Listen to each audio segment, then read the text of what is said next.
আমরা বিরতির আগে শান্তর ক্যাপ্টেন্সি নিয়ে কথা বলছিলাম। আপনার ফাইমসের মধ্যে এই সময় সবথেকে বড় কথা হচ্ছিল যে নাজমুল হাসান শান্তকে ক্যাপ্টেন্সি থেকে যখন ওডিআই থেকে সরানো হলো বলা হচ্ছিল। শান্ত কি ক্যাপ্টেন ছিল তখন? অফিশিয়ালি তার কোনো ক্যাপ্টেন্সি ছিল না। অফিশিয়ালি কোনো কিছু নেই। শান্ত কি তখন ক্যাপ্টেন ছিল কিনা আমি শুধু এটা শুনতে চাই।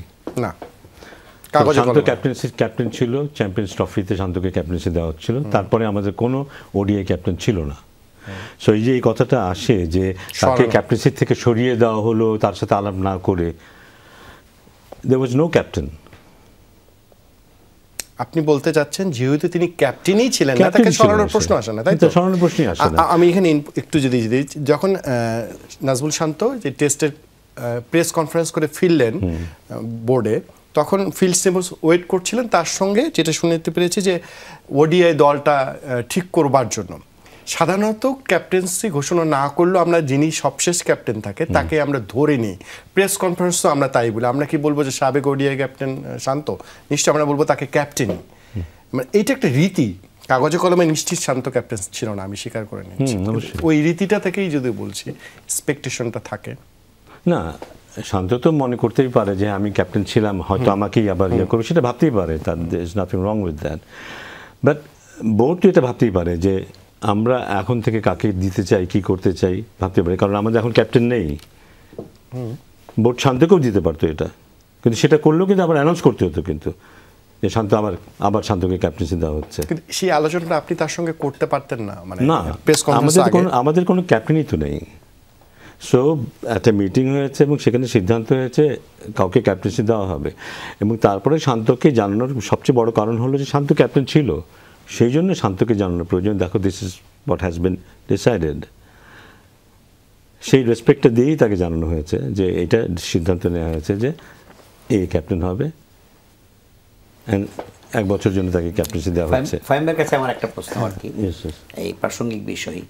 তারপরেও কি আপনার মনে হয় না, আপনি যেটা বলছেন যে চ্যাম্পিয়ন্স ট্রফি পর্যন্ত শান্ত ওয়াজ ক্যাপ্টেন, তারপরে চ্যাম্পিয়ন্স ট্রফির পর আর কেউ ক্যাপ্টেন ছিলেন না, কিন্তু অমিত কিন্তু চমৎকারভাবে বলেছেন যে সাধারণত সর্বশেষ মিশন, অ্যাসাইনমেন্ট, ট্যুর, সিরিজ যাই বলি না কেন, যিনি ক্যাপ্টেন, তারপরে যদি কাউকে নতুন করাও হয়, কিন্তু তিনি তো ঠিক ওই আসর পর্যন্ত ক্যাপ্টেন। তো আপনারা তো অন্তত শান্তর সাথে একটা আলাপ করতে পারতেন। সেই আলাপটা নিয়েই বলা হচ্ছে সেই আলাপটা হয়নি, হয়েছে সেটা বললে না আবার কথা সেটাই আসছে সরিয়ে দেওয়ার পরে। সরিয়ে দেওয়া হয়নি, কিন্তু এই কথাটা আমি বলতে চাই শান্তর জায়গায় আরেকজনকে রিপ্লেস করার পরে সেটা হতে পারে যে হ্যাঁ ও ক্যাপ্টেন ছিল, ওর সাথে আলাপ করতে পারতো, সেটা হতে পারে, সেটা ভালো হতে পারে। সেটা কিন্তু অনেকেরই জিজ্ঞাসা। এরপরেও কিন্তু আমরা যখন লিটনকে টেস্ট ক্যাপ্টেন্সি দেওয়া হয়েছিল, লিটনকে যখন টেস্ট ক্যাপ্টেন্সিতে অ্যানাউন্স করা হয়েছিল, তখনই কিন্তু আমরা বলেছিলাম টি-20-তে তখন কিন্তু আমরা বলেছিলাম যে এখন থেকে যাকে আমরা ক্যাপ্টেন্সি দিব তাকে আমরা দীর্ঘমেয়াদী ক্যাপ্টেন্সি দিব। সো নতুন করে আমরা যাকেই দিব দীর্ঘমেয়াদী ক্যাপ্টেন্সি দিব, সেটা যে কেউ হতে পারে। কিন্তু আপনি কি ফাহিম ভাই মানে বোর্ডের পক্ষ থেকে অন্তত এই ব্যাপারটা বলতে চান না যে ইট ওয়াজ ল্যাক অফ কমিউনিকেশন? এটা হয়তো ওর সাথে আলাপ হতে পারতো, এটা হয়তো ওর সাথে আলাপ হতে পারতো, কিন্তু ওই যে এটা বলে তাকে সরিয়ে দেওয়া হয়েছে, সরিয়ে দেওয়া কথাটা বোধহয় ঠিক না। শব্দটা আপনি বলছেন ল্যাক অফ কমিউনিকেশন থাকতে পারে, আরেকটু হতে পারে। না, উনি যেটা বললেন, বাবু যেটা বললেন যে হ্যাঁ ওর সাথে একটু হয়তো আলাপ করতে হতো, যেহেতু আগে ক্যাপ্টেন ছিল আমি বলছি এক্সিস্টিং ক্যাপ্টেন না, সেই হিসেবে ওর সাথে হয়তো আলাপ হতে পারতো যে দিস ইজ হোয়াট। এই পরিপ্রেক্ষিতে আমাদের এই শোতেই মাহবুব আনাম, বিসিবির আরেকজন পরিচালক, তিনি এসে বলেছেন এক্স্যাক্টলি তাই, যে আমরা অধিনায়ক সিদ্ধান্ত নিয়েছিলাম মিরাজকে দেওয়ার, শান্তকে দেওয়ার, তবে এই সিদ্ধান্ত তখনই বলবৎ করা হবে যখন দুইজনের সঙ্গে কথা বলে দুইজন যদি রাজি হয়, এবং সেই দায়িত্ব আমরা ক্রিকেট অফিসের চেয়ারম্যানকে দিয়েছিলাম যে সাক্ষাতে কথা বলতে হবে এবং দুইজনের সিদ্ধান্ত জানতে হবে। আমার মনে হয় না এটা একদম হুবহু এই কথাটা এরকমভাবে আলাপ হয়েছিল বোর্ডে একটা সিদ্ধান্ত হয়েছিল এবং সেটা কমিউনিকেট করার দায়িত্ব যেহেতু আমি ডিপার্টমেন্ট। সিদ্ধান্তটা কি জানিয়ে দেওয়া আলাদা বিষয় নাকি আপনার কোনো শর্ত ছিল?